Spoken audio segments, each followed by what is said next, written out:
ইরানে এবার সরাসরি হামলা না চালিয়ে গুপ্ত হামলা চালিয়েছে ইসরায়েল এবং আমেরিকা, তাদের গোয়েন্দা সংস্থা। ইরানের বন্দর আব্বাস এবং দক্ষিণ পূর্বাঞ্চলে আরও একটি শহরে শক্তিশালী দুটি বিস্ফোরণ ঘটানো হয়, যার ফলশ্রুতিতে 4 জন নিহত এবং 15 জনের মতো আহত হয়।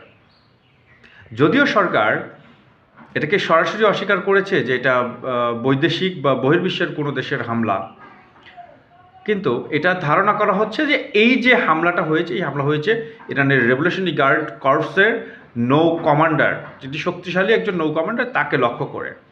কিন্তু লক্ষ্য ভেদ হয়ে একটা আবাসিক ভবনে এই বোমার বিস্ফোরণ ঘটানো হয় এবং আবাসিক যারা ছিল বসবাসকারী তাদের মধ্যে অনেকেই হতাহত হয়।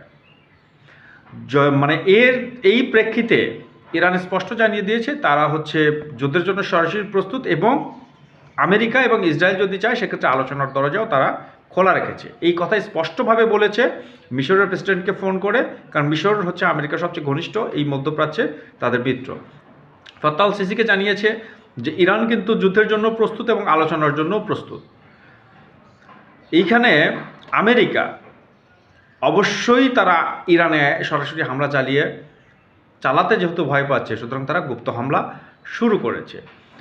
ঠিক যেভাবে 12 দিনের যুদ্ধের আগে ইসরায়েল ইরানে গুপ্ত হামলা চালিয়ে, ষড়যন্ত্রমূলক হামলা চালিয়ে ইরানের ব্যাপক সামরিক বিশেষজ্ঞদের ক্ষয়ক্ষতি হয় এবং সামরিক যারা কর্মকর্তা আছে উচ্চপদস্থ তাদেরকে হতাহত করে, যার ফলশ্রুতিতে যথেষ্ট ক্ষতির সম্মুখীন হয় ইরান ওই যুদ্ধে।